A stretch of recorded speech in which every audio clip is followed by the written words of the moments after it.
ओम ज्ञानतिमिरन्दस्य ज्ञानाञ्जनशलाकया चक्षुरुन्मीलितं येन तस्मै श्रीगुरवे नमः। नमो विष्णुपादाय कृष्णपृष्ठाय भूतले श्रीमते भक्तिवेदान्तस्वामिने नामिने नमस्ते सारस्वतीदेवे गौरवाणी प्रचारिणे निर्विशेषशून्यवादी पाश्चात्यविस्तारिणे। जय श्री कृष्ण चैतन्य प्रभु नित्यानंद श्री अद्वैत गदाधर श्रीवासादि गौर भक्तवृंद। हरे कृष्ण कृष्ण कृष्ण हरे हरे हरे राम राम हरे हरे। हरे Krishna.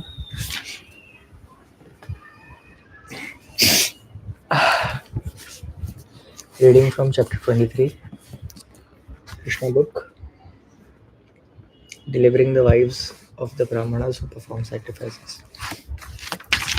The morning passed and the cowherd boys were very hungry because they had not eaten breakfast. They immediately approached Krishna and Balram and said, Dear Krishna and Balram, you are both all powerful. You can kill many demons, but today we are much afflicted with hunger and this is disturbing us. Please arrange for something that will mitigate our hunger. Requested in this way by their friends, Lord Krishna and Balram arranged to show compassion to certain wives of Brahmanas who were performing sacrifices. These wives were great devotees of the Lord, and Krishna took this opportunity to bless them. He said, My dear friends, go to the house of the Brahmanas nearby. They are now engaged in performing the Vedic sacrifice known as Angiras, for they desire elevation to heavenly planets. All of you please go to them. Then Lord Krishna warned his friends. These Brahmanas are not Vaishnavas. They cannot even chant our names Krishna and Balram. They are very busy in chanting the Vedic hymns. Although the purpose of Vedic knowledge is to find me, but because they are not attracted by the names of Krishna and Balram, you had better not ask them for anything in my name. Better ask for some charity in the name of Balram. Chastity is generally given to high class Brahmanas, but Krishna and Balram did not appear in a Brahmana family. Brahmana was known as the son of Vasudeva. A Kshatriya in Krishna was known in Vrindavan as the son of Nanda Maharaj, who was a Vaishya. Balram was known as the son of Vasudeva Kshatriya, and Krishna was known in Vrindavan as the son of Nanda Maharaj, who was a Vaishya. Neither belonged to the Brahmana community. Therefore, Krishna considered that the Brahmanas engaged in performing sacrifices might not be induced to give charity to a Kshatriya and Vaishya. But at least if you utter the name of Balram, they may prefer to give charity to a Kshatriya rather than to me, because I am only a Vaishya. Being thus ordered by the Supreme Personality of Godhead, all the boys went to the Brahmanas and began to ask for some charity. They approached them with folded hands and fell down on the ground to offer respect. O earthly God, kindly hear us who are ordered by Lord Krishna and Balram. We hope you know them both very well, and we wish you all good fortune. Krishna and Balram are tending cows nearby, and we have accompanied them. We have come to ask for some good from you, food for some food from you. You are all Brahmanas and knowers of religious principles, and if you think that you should give us charity, then give us some food and we shall eat all along with Krishna and Balram. You are the most respectable Brahmanas within the human society, and you are expected to know all the principle of religious procedure.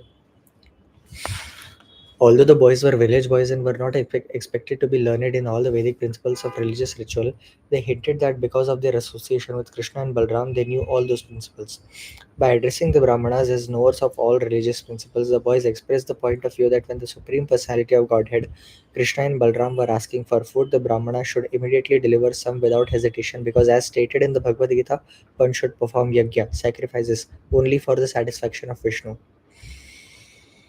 The boys continued, Lord Vishnu as Krishna and Balram is standing waiting, and you should immediately deliver whatever food you have in your stock. They also explained to the Brahmanas when food is to be accepted and when it is not to be accepted. Generally, the Vaishnavas or pure devotees of the Lord do not take part in ordinarily sacrificial performances. But they know very well the ceremonials called as Diksha, Pashu Samstha, and Sautramani. One is permitted to take food after the procedure of Diksha and before the animal sacrificial ceremony and the Sautramani, or ceremony in which liquors are also offered. The boy said, we can take your food at the present stage of your ceremony for now. It will not be prohibited, so you can deliver us the food. Although the companions of the Lord Krishna and Balram were simply cowherd boys, they were in a position to dictate even to the higher class Brahmanas engaged in Vedic rituals of sacrifice. But the smart Brahmanas, who were simply sacrificial minded, could not tolerate the dictation of the transcendental devotees of the Lord. They could not even appreciate the begging of the Supreme Lord Krishna and Balram. Although they heard all the arguments on behalf of Krishna and Balram, they did not care for them, and they refused to speak to the boys. Despite being highly elevated in the knowledge of Vedic sacrificial rites, All such non-devotee brahmanas, although they think of themselves as very highly elevated, are ignorant, foolish persons. All their activities are childish because they do not know the purpose of the Vedas as it is explained in the Bhagavad Gita to understand Krishna. In spite of their advancement in Vedic knowledge and rituals, they do not understand Krishna. Therefore, their knowledge of the Vedas is useless. Lord Chaitanya therefore gave his valuable opinion that although a person may not be born in a Brahmana family, if he knows Krishna or the science of Krishna consciousness, he is more than a Brahmana and he is quite fit to become a spiritual master. There are various details to be observed in the performance of sacrifices. They are known as Desh, it is place, Kal, time, Prithak Dravya, the different detailed paraphernalia, Mantra, hymns, Tantra, scriptural evidences, Agni is fire, Ritvik, learned performers of sacrifices, Devata, the demigods, Yajman, the performer of the sacrifices, Kratu, the sacrifice itself, and Dharma, the procedures. All these are for satisfying Krishna. It is confirmed in the Bhagavad Gita that he is the actual enjoyer of all sacrifices because he is directly the supreme personality of Godhead and the supreme absolute truth.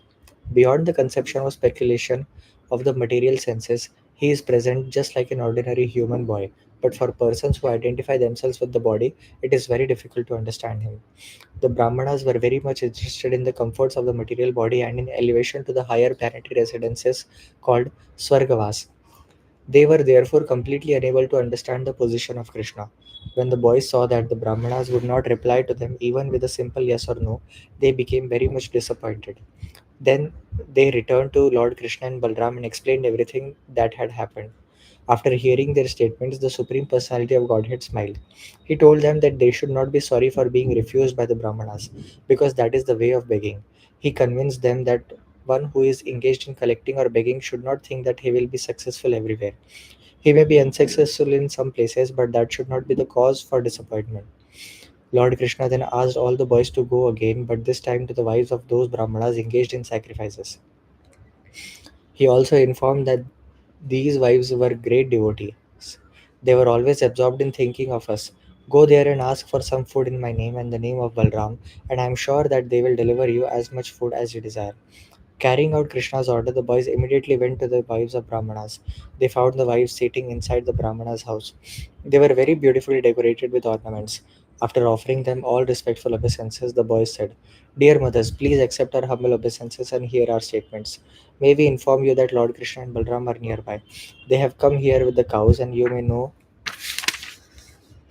also that we have come here under their instructions. All of us are very hungry, therefore, we have come to you for some food. Please give us something to eat for Krishna and Balram and ourselves. Immediately upon hearing this, the wives of the Brahmanas became anxious for Krishna and Balram. These reactions were spontaneous. They did not have to be convinced for the importance of Krishna and Balram. Immediately upon hearing their names, they became very eager to see them.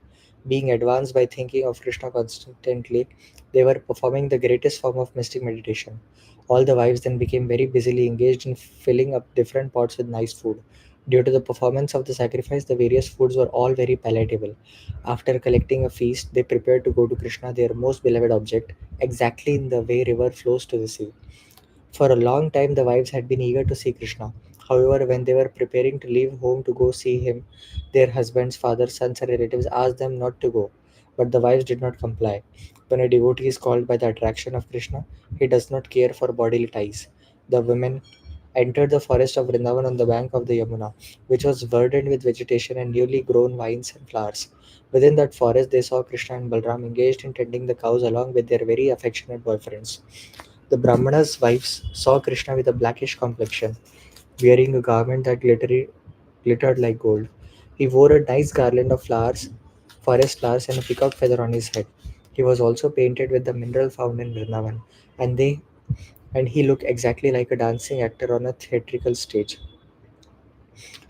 They saw him resting one hand on the shoulder of his friend, and in his other hand he was holding a lotus flower. His ears were decorated with lilies. He wore marks of tilak, and he was smiling charmingly. With their very eyes, the wives of the Brahmanas saw the Supreme Personality of Godhead, of whom they had heard so much, who was so dear to them, and in whom their minds were always absorbed. Now they saw him eye to eye and face to face, and Krishna entered within their hearts through their eyes. Within themselves, they began to embrace Krishna to their heart's content, and the distress of separation was mitigated immediately. They were just like great sages who, by their advancement of knowledge, merge into the existence of the Supreme as the super soul living in everyone's heart. Lord Krishna could understand their minds. They had come to him despite all the protests of their relatives, fathers, husbands, and brothers, and despite all the duties of household affairs. They came just to see him who was their life and soul. They were exactly following Krishna's instructions in the Bhagavad Gita. One should surrender to him, giving up all varieties of occupational and religious duties. He therefore began to speak to them, smiling very magnificently. It should be noted in this connection that when Krishna entered into the wives' hearts and when they embraced him and they felt the transcendental bliss of being merged with him, the Supreme Lord Krishna did not lose his identity, nor did the individual wives lose theirs. The individuality of both the Lord and the wives remained, yet they felt oneness in existence. When a lover submits to his lover without any pinch of personal consideration, that is called oneness. Lord Chaitanya has taught us this feeling of oneness in his Shikshashtaka. Krishna may act freely, doing whatever he likes, but the devotee should always be in oneness or in agreement with his desires. The oneness was exhibited by the wives of the Brahmanas in their love for Krishna. Krishna welcomed them with following words. My dear wives of the Brahmanas, you all are very fortunate and are welcome here. Please let me know what can I do for you. You are coming to here to see me neglecting all the restrictions and hindrances of relatives, fathers, brothers and husband is completely befitting. One who does this actually knows his self-interest because rendering transcendental service unto me without motive or restriction is actually auspicious for the living entities. Lord Krishna here confirms that the conditioned soul can reach the highest perfectional stage by surrendering to Him. One must give up all other responsibilities. This complete surrender unto the Supreme Personality of Godhead is the most auspicious path for the conditioned soul because the Supreme Lord is the supreme objective of love. Everyone is loving his self according to the advancement of his knowledge. Ultimately, when a person comes to understand that his self is the spirit soul and the spirit soul is nothing but a part and parcel of the Supreme Lord, he recognizes the Supreme Lord as the ultimate goal of love and then surrenders unto Him. This surrender is considered auspicious for the conditioned soul. Our life, property, home, wife, children, house, country, society, and all paraphernalia which are very dear to us are expansions of the Supreme Personality of Godhead. He is the central object of love because He gives us all bliss, expanding Himself in so many ways according to our different situations, namely bodily, mental, and or spiritual. My dear wives of the Brahmanas, Krishna said, you can now return to your homes. Engage yourselves in sacrificial activities and in the service of your husbands and household affairs, so that your husbands will be pleased with you and the sacrifice which they have begun will be properly executed. After all, your husbands are householders, and without your help, how can they execute their prescribed duties? The wives of the Brahmanas replied, dear Lord, this sort of instruction does not befit you. Your eternal promise is that you will always protect your devotees, and now you must fulfill this promise. Anyone who comes and surrenders unto you never goes back to the conditioned life of material existence. We expect that you will now fulfill your promise. We have surrendered unto your lotus feet, which are covered by tulsi leaves. So we have no desire to give up the shelter of your lotus feet and return to the company of our so called relatives, friends, and society. And what shall we do if we return home? Our husbands, brothers, fathers, sons, mothers, and friends will no longer accept us at home because we have already left them all. Therefore, we have no shelter to return to. Please, therefore, do not ask us to return home, but arrange for our stay under your lotus feet so that we can eternally live under your protection. The Supreme Personality of Godhead replied, my dear wives of the Brahmanas, rest assured that your husbands will not neglect you on your return, nor will your brothers, sons, or fathers refuse to accept you. Because you are my pure devotees, not only your relatives but also people in general as well as the demigods will be satisfied with you. Krishna is situated as a super soul in everyone's heart. So, someone who becomes a pure devotee of Lord Krishna immediately becomes pleasing to everyone. The pure devotee of Lord Krishna is never inimical to anyone, nor can any sane person be an enemy of a pure devotee. Transcendental love for me does not depend on bodily connection. Krishna said further, but anyone whose mind is always absorbed in me will surely very soon come to me for my eternal association. After being instructed by the Supreme Personality of Godhead, all the wives returned home to their respective husbands. Pleased to see their wives back home, the Brahmanas sat together with them and executed the performances of the sacrifices, as enjoined in the Shastras. According to Vedic principle, religious rituals must be executed by the husband and wife together. When the Brahmanas wives returned, the sacrifice was duly and nicely executed. One of the Brahmana's wives, however, who had been forcibly checked from going to see Krishna, began to remember him as she heard of his bodily features. Being completely absorbed in his thoughts, she gave up her material body conditioned by the laws of nature. After the departure of the Brahmana's wives, Shri Govinda and his cowherd boyfriends enjoyed the food they had offered. In this way, the ever joyful personality of Godhead exhibited his transcendental pastimes in the guise of an ordinary human being in order to attract the common people to Krishna consciousness. With his words and beauty, he attracted all the cows, cowherd boys, and damsels in Vrindavan. All of them together enjoyed the pastimes of the Lord. After the return of their wives from Krishna, the Brahmanas engaged in the performance of sacrifices began to regret their sinful activities and refusing food to the Supreme Personality of Godhead. They could finally understand their mistake. Engaged in the performance of Vedic rituals, they had neglected the Supreme Personality of Godhead, who had appeared just like an ordinary human being and asked for some food. They began to condemn themselves after seeing the faith and devotion of their wives. They regretted very much that although their wives were elevated to the platform of pure devotional service, they themselves could not understand even a little bit of how to love and offer transcendental loving service to the Supreme Soul. They began to talk among themselves. To hell with our being born Brahmanas, to hell with our learning all the Vedic literatures, to hell with our performing great sacrifices and observing all the rules and regulations, to hell with our family, to hell with our expert service in performing the rituals exactly according to the description of the scriptures, to hell with it all, for we have not developed transcendental loving service to the Supreme Personality of Godhead who is beyond the speculation of the mind, body, and senses. The learned Brahmanas, expert in Vedic ritualistic performances, were properly regretful because if one does not develop Krishna consciousness, all discharge of religious duties is simply a waste of time and energy. They continue to talk among themselves. The external energy of Krishna is so strong that it can create illusion to overcome even the greatest mystic yogi. Although we expert Brahmanas are considered to be the teachers of all other sections of human society, we also have been illusioned by the external energy. Just see how fortunate these women are. They have so devotedly dedicated their lives to the Supreme Personality of Godhead Krishna that they could easily do what is ordinarily so difficult. They gave up their family connections, which are just like a dark well for the continuation of material miseries. Women in general, being very simple at heart, can very easily take Krishna consciousness. And when they develop love for Krishna, they can easily get liberation from the clutches of Maya, which are very difficult for even so called intelligent and learned men to surpass. The Brahmanas continued. According to Vedic injunction, women are not allowed to undergo the purificatory process of initiation by the sacred thread, nor are they allowed to live as brahmacharinis in the ashram of the spiritual master, nor are they advised to undergo the strict disciplinary procedures, nor are they very expert in discussing the philosophy of self realization. And by nature, they are not very pure, nor they are very much attached to auspicious activities. Therefore, how wonderful it is that these women have developed transcendental love for Krishna, the Lord of all mystic yogis. They have surpassed all of us in firm faith and devotion unto Krishna. Although we are considered to be the masters in all purificatory processes, we did not actually know what their goal is because we are too much attached to the materialistic way of life. Even though we were reminded of Krishna and Balram by the cowherd boys, we disregarded them. We now think that the Supreme Personality of Godhead simply played a trick of mercy on us by sending his friends to beg food from us. Otherwise, he had no need to send them. He could have satisfied their hunger then and there just by willing to do so. If someone denies Krishna's self sufficiency on hearing that he was tending the cows for his livelihood, or if someone doubts his not being in need of the food, thinking that he was actually hungry, then such persons should understand that the goddess of fortune is always engaged in his service. In this way, the goddess can break her faulty habit of restlessness. In Vedic literatures like the Brahma Samhita, it is stated that Krishna is served in his abode with great respect not only by one goddess of fortune but many thousands. Therefore, it is simply illusion for one to think that Krishna begged food from the Brahmanas.